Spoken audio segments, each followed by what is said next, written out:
Hello everyone, welcome to my YouTube channel that is medical nursing education. तो आज की video में हम स्टार्ट करेंगे probability sample technique. Last video में हमने टाइप ऑफ सैम्पल टेक्निक्स को एनालिस्ट किया था, जिसमें हमने प्रोबेबिलिटी के सब टाइप्स पढ़े थे and non probability sample technique के टाइप्स पढ़े थे। तो आज हम स्टार्ट करेंगे प्रोबेबिलिटी सैम्पल टेक्निक्स। तो प्रोबेबिलिटी सैम्पल जो टेक्निक होती है, क्या सैम्पल टेक्निक होती है कि प्रोबेबिलिटी का मतलब होता है कि सिस्टमेटिकली वे से जो है आप लोग सैंपल को सिलेक्ट करोगे।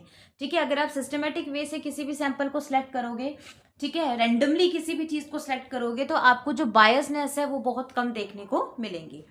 तो इसमें लिखा हुआ है, in this process the every population has equal chance to be selected in a study sample. In this there is a least chance of the biasness. मैंने आपको वही बोला, क्योंकि प्रोबेबिलिटी सैंपल टेक्निक में क्या होता है कि बायसनेस के बहुत कम चांसेस होते हैं, क्योंकि हम इसमें रैंडमली जो है वो सैंपल को सिलेक्ट करते हैं। ठीक है, अब इसमें मैंने एक लाइन लिखी हुई है कि in this process the every population have the equal chance to be selected as a study sample. इसका मतलब क्या है कि हर एक लोगों को जो है वो चांस मिलता है, हम चांस देते हैं कि वो आपकी जो भी सैंपल टेक्निक है उसमें वो पार्टिसिपेट करे।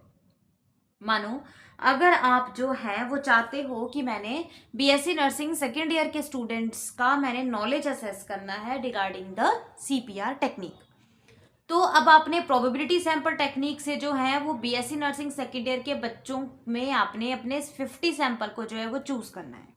तो अगर आप किसी भी कॉलेज ऑफ नर्सिंग में चले गए, वहां पे आपने पहले स्ट्रेंथ देखी, अगर बीएससी नर्सिंग सेकेंड ईयर के बच्चे जो हैं वो टोटल स्ट्रेंथ 60 हैं, तो आपने इक्वल चांस देना है उनको पार्टिसिपेट करने के लिए। अब 60 में से आपको सैंपल चाहिए 50, तो इक्वल चांस का मतलब ये है कि जब भी आप सैंपल को सिलेक्ट करोगे तो अपने 60 के 60 स्टूडेंट्स प्रेजेंट होनी चाहिए।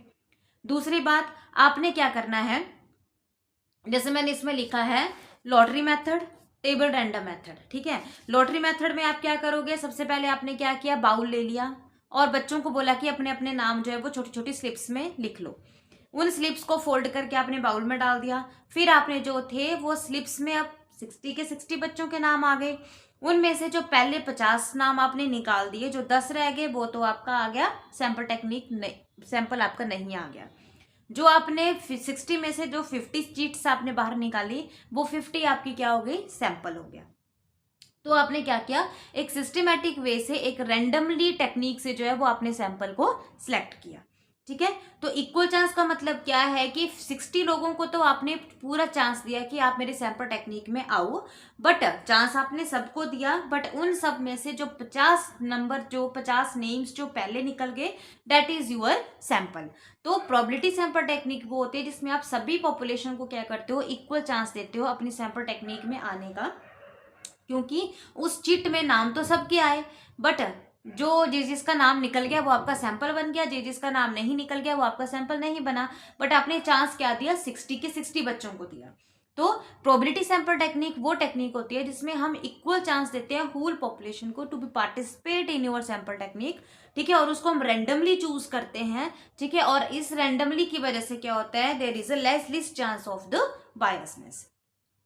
नेक्स्ट आता है आपके पास type of the probability sample technique. तो is a different type of the probability sample. First is your simple random sampling technique.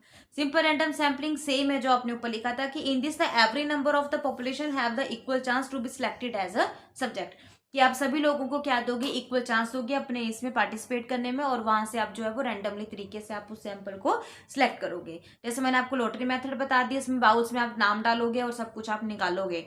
Table method में आप क्या करोगे, कोई भी आप ब्लैक बोर्ड पर टेबल बना दो या कोई भी अपने कॉपी में टेबल बना दो, उसमें आप क्या करोगे, इवन और नंबर्स वगैरह लिखना शुरू कर दोगे, उनके रोल नंबर लिखना शुरू कर दोगे। तो आप या तो इवन इवन नंबर को सिलेक्ट करोगे या तो आप ऑड आउट नंबर को सिलेक्ट करोगे, वो डिपेंड करेगा आपके ऊपर। ठीक है, तो that is your table randomly method.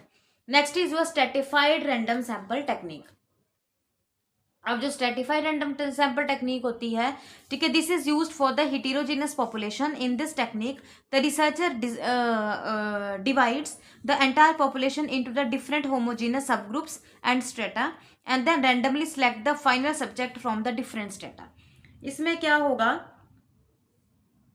अब जैसे मैंने आपको एक एग्जांपल दिया था कि रैंडमली जब हमने डिज़ाइन पढ़ा था तब मैंने आपको एक एग्जांपल दिया था कि जैसे आपने हाइपरटेंशन पे आपने स्टडी करनी है, एंटी हाइपरटेंसिव ड्रग्स का क्या इफेक्ट पड़ेगा हाइपरटेंशन पे। तो आपने उसमें क्या किया था, हाइपरटेंशन में हिटेरोजीनस ग्रुप बहुत थे, तो आपने होमोजीनस में कन्वर्ट करवाया था, मैंने आपको पढ़ाया था पहले भी। तो उसमें अपने प्राइमरी हाइपरटेंशन के लोग अलग कर दिए, सेकेंडरी हाइपरटेंशन के लोग अलग कर दिए। सेकेंडरी हाइपरटेंशन में आपने जिसको किडनी प्रॉब्लम के साथ है उसको अलग किया, जिसको क्या बोलते हैं कोई और प्रॉब्लम के साथ है उसको आपने अलग कर दिया, ठीक है। तो सेम आपने क्या किया, हिटेरोजीनस को तोड़ के आपने होमोजीनस में कर दिया, ठीक है। मतलब सेम सेम करेक्टर को अलग कर दिया और अलग अलग मतलब डिफरेंट करेक्टर्स को आपने अलग कर दिया, ठीक है। फिर स्ट्रेटिफाइड रैंडम सैंपलिंग टेक्निक हमेशा वहाँ यूज होती है जहाँ पे आपका जो ग्रुप होता है वो बहुत ज़्यादा करेक्टरिस्टिक्स हों और उसमें आपने हिटेरोजीनस या आपने होमोजीनस में कन्वर्ट करना है, ठीक है। मानो हाइपरटेंशन पे स्टडी करें तो प्राइमरी हाइपरटेंशन के लोग आपने अलग कर दिए, एक स्ट्रेटा में कर दिए, एक ग्रुप में कर दिए। फिर सेकेंडरी हाइपरटेंशन जिसको है बट जिसको हाइपरटेंशन विद रीनल डिजीज है उसको आपने अलग कर दिया, जिसको हाइपरटेंशन के साथ एंडोक्राइन की कोई और प्रॉब्लम है उसको आपने अलग कर दिया, ठीक है। जिसको हाइपरटेंशन के साथ डायबिटीज मेलाइटिस है वही एंडोक्राइन प्रॉब्लम उसको आपने अलग कर दिया, ठीक है। तीन स्ट्रेटा में आपने जो है वो हिटेरोजीनस से होमोजीनस में आपने डिवाइड कर दिया। एक स्ट्रेटा में आपने प्राइमरी हाइपरटेंशन रखा, दूसरे स्ट्रेटा में आपने हाइपरटेंशन के साथ डायबिटीज मेलाइटिस वाले पेशेंट रखे, तीसरे में आपने हाइपरटेंशन के साथ किडनी वाले पेशेंट रखे। तीन स्ट्रेटा में आपने डिवाइड कर दिया, मतलब आपने हिटेरो से होमो में कर दिया। अब इन तीनों ग्रुप में से आप क्या करोगे, रैंडमली हर ग्रुप से जो है वो सैंपल को सिलेक्ट करोगे। जैसे प्राइमरी हाइपरटेंशन से भी आपने रैंडमली सेलेक्ट करना है, वही लॉटरी मेथड करके या कोई भी टेबल मेथड करके, वैसे दूसरे स्टेटस से भी कर दिया, तीसरे स्टेटस से भी आपने रैंडमली सेलेक्ट किया।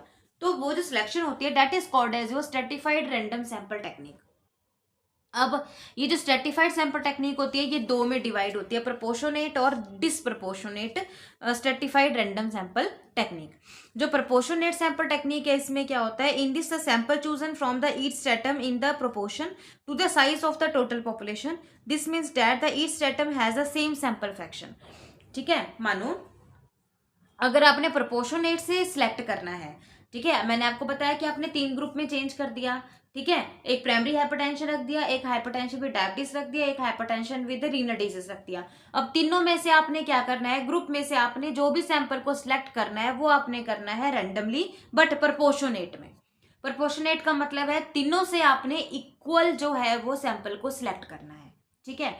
मानो जैसे मैंने एग्जांपल इधर आपको दिया हुआ है, the researcher has a 3 strata है जिसमें एक स्ट्रेटा में 100 लोग हैं, दूसरे में 200 हैं, तीसरे में 300 हैं। मानो प्राइमरी हाइपरटेंशन के 100 लोग हैं, हाइपरटेंशन विद डायबिटीज मेलाइटिस 200 हैं और हाइपरटेंशन विद किडनी प्रॉब्लम 300 लोग हैं, ठीक है। तो अब रिसर्चर चूज करेगा उनमें से हाफ ऑफ द सैंपल को वो सिलेक्ट करेगा। तो देन हर जो researcher must randomly select the 50, 100 and 150 subjects. मानो अब तीनों स्ट्रेटम से उसने क्या करना है, इक्वल प्रोपोर्शनेट में सैंपल को लेना है। तो इक्वल प्रोपोर्शनेट मानो वो हाफ ऑफ सैंपल लेना चाह रहा है, ठीक है। तो 100 का हाफ कितना हुआ 50, 200 का हाफ कितना हुआ 100, 300 का हाफ कितना हुआ 150। मतलब उसने हर स्टेटस से जो है वो हाफ हाफ लोगों को लिया। तो that is called as your proportionate. Proportionate मतलब हर ग्रुप से उसने सेम सैंपल को सिलेक्ट किया, ठीक है, same size same equal size में उसने सिलेक्ट किया। फर्स्ट से भी हाफ बंदे लिए, सेकंड से भी हाफ लिए, थर्ड से भी हाफ लिए, that is called as your proportionate sample technique. करना तो प्रोपोर्शनेट में पहले हिटेरो से हीमो में ही है, उसमें से आपने 3 ग्रुप बना दिए सेम सेम करेक्टर के, उसमें से आपने रैंडमली सिलेक्ट करना है, बट रैंडमली आपने क्या करना है, इक्वल प्रोपोर्शनेट में करना है। मतलब हर स्ट्रेटम से हर ग्रुप से आपने हाफ हाफ बंदों को उठाया जितना उनका पॉपुलेशन साइज है। नेक्स्ट इज डिसप्रोपोर्शनेट, ये इसका उल्टा आ गया। The sample chosen from the each stratum are not in the proportion to the size of the total sample. इसमें जो भी हम सैंपल को सिलेक्ट करेंगे वो हम प्रोपोर्शनेट में नहीं करेंगे, सेम इक्वल नंबर्स में हम नहीं करेंगे। In this the different stratum have the different sample fraction. हर एक ग्रुप से हम जो है वो इक्वली नहीं सिलेक्ट करेंगे, अपने अपने अकॉर्डिंग अलग अलग तरीके से सिलेक्ट करेंगे। मानो अगर रिसर्चर जो है that want to the study of the biophysical profile of the nursing student, अगर उसको जो है वो नर्सिंग स्टूडेंट की बायोफिजिकल प्रोफाइल को लेना है हर एक कॉलेज ऑफ नर्सिंग से, तो कॉलेज ऑफ नर्सिंग में मानो उसने 100 स्टूडेंट उसने ले लिए हिमाचल से, 200 उसने ले लिए हरियाणा से, मान लो 300 उसने ले लिए पंजाब से।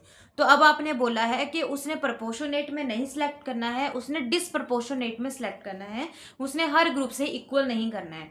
तो वो ये चाह रहा है कि हर ग्रुप से मैं सिर्फ 50-50 बंदों को लूँ, ठीक है। तो 50 बंदे 100 में से वो 50 लेगा तो हाफ हो गए। अब 200 हैं हरियाणा के, यहाँ से भी उसने 50 उठाने, तो मतलब ये 1/4 हो गया, ठीक है।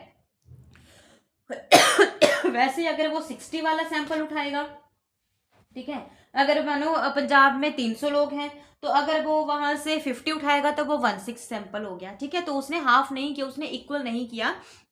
फर्स्ट ग्रुप से वो हाफ ले रहा है, सेकंड ग्रुप से वो 1/4 ले रहा है, थर्ड ग्रुप से वो 1/6 ले रहा है, वैसे फोर्थ ग्रुप से वो 1/8 ले रहा है, नेक्स्ट से वो 1/10 ले रहा है, ठीक है। तो मतलब कि डिसप्रपोर्शनेट का मतलब है कि उसने पहले हीटेरो को होमो में कन्वर्ट किया, फिर हर एक ग्रुप से उसने जो सैंपल चूज किया उसने रैंडमली, वो उसने प्रोपोर्शनेट में नहीं किया, इक्वल नंबर में नहीं किया, बट उसने डिसप्रपोर्शनेट में किया, डिफरेंट डिफरेंट नंबर्स में सिलेक्ट किया, ठीक है। बट प्रोपोर्शनेट में वो क्या करेगा, अगर वो एक ग्रुप से हाफ ले रहा है तो दूसरे से भी हाफ लेगा, तीसरे से भी हाफ ले गया, चाहे उसका सैंपल साइज जो है वो डिफरेंट आए, बट ले तो वो हाफ ही रहा है ना। बट डिसप्रपोर्शनेट में वो क्या कर रहा है, ले तो वो 50-50 रहा है सबसे, बट वो जो है वो इक्वल हाफ नहीं है, ठीक है। तो that is a difference between the proportionate and disproportionate stratified sample technique. जैसे मैंने सेम एग्जांपल दिया है, पॉपुलेशन साइज एक में 100 है, एक में 200 है, ठीक है, और सैंपल फ्रैक्शन यहाँ से वो हाफ ले रहा है 50, और यहाँ से वो जो है वो 50 ले रहा है, तो 1/4 आ गया। नेक्स्ट इज वो systematic sample technique. Systematic sample technique involve select of the every KTH as the last of the group. अब सिस्टमेटिक वे का मतलब है कि हम सिस्टमेटिकली चलेंगे, किसी भी फॉर्मूले से जो है वो हम सिलेक्ट करेंगे। तो जो फॉर्मूला है वो आता है हमेशा एवरी KTH, जो केस है वो हम लेते हैं, जैसे कि एवरी 100 पीपल जो है वो from the phone diary, sorry phone वो होती है आपके पास, डायरी होती है। मानो अगर आपने किसी फोन डायरी से अगर आपने चूज करने हैं नंबर, तो आप क्या करोगे, हर 100 बंदे को जो है वो, जैसे पहले जो होगा फर्स्ट से आप काउंट करोगे, जो 100 पीपल होगा उसको काउंट करोगे, उसको आप सैंपल लोगे, फिर 200 वाले को लोगे, फिर 300 वाले को लेके, मतलब एवरी 100% को जो है वो अपने सैंपल मानोगे। तो अब फॉर्मूला आपके पास क्या आता है यहाँ पे, K is equal to capital N upon small n, ये आपके पास जो है वो फॉर्मूला आता है। तो कैपिटल N को हम क्या बोलोगे, number of the subject in the target population, की टोटल सब्जेक्ट आपका कितना है, और स्मॉल n है आपके पास सैंपल साइज आपके पास कितना आपने लेना है। जैसे कि आपके पास एग्जांपल मैं यहाँ बता रही हूँ, the researcher want to choose the 100 subject from the total target population of the 500 people. आपने डायबिटीज लोग लेने हैं, ठीक है, डायबिटीज में से आपने देखना है कि किसी विलेज में मानो 500 लोग रह रहे हैं, तो 500 लोग में से आपने ये देखना है कि 500 में से कितनी प्रिविलेंस जो है वो डायबिटीज के, कितने लोगों को जो है वो डायबिटीज है।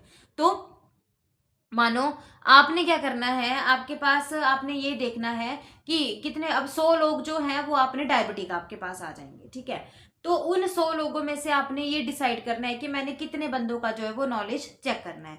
तो मतलब 500 आपके पास हो गए टारगेट पॉपुलेशन, ठीक है, सैंपल आपके पास है 100, ठीक है। तो आप क्या करोगे, capital N upon small n, ठीक है। तो कैपिटल N आपके पास क्या है, total number of target population 500, और स्मॉल n आपके पास आएगा सैंपल साइज 100, तो कट करके आ गया आपके पास 5।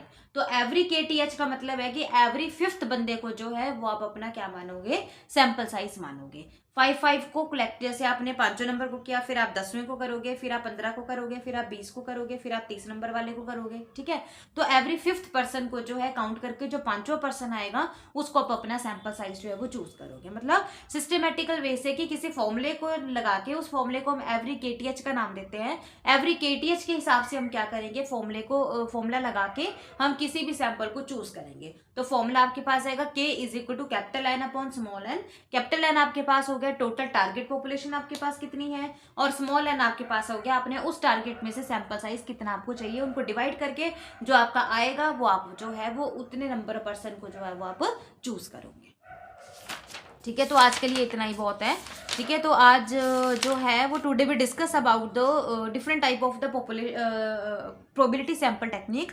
First be studied about the simple random sample technique, ठीक है। Second is a stratified random sample technique, जिसमें हमने 2 चीजें पढ़ी, proportionate and disproportionate, and last one we discuss about the systematic sample technique, जिसमें हमने इसका फॉर्मूला पढ़ा। बाकी अगर आपको इसी सैम्पल टेक्निक से कोई भी प्रॉब्लम है तो आप मेरे को कमेंट बॉक्स में ज़रूर कमेंट करना। और ये जो सैम्पल टेक्निक है, ठीक है, और ये जो डिज़ाइंस हैं, that is most most most important question according to the examination point of view. ठीक है, चलो, थैंक यू सो मच।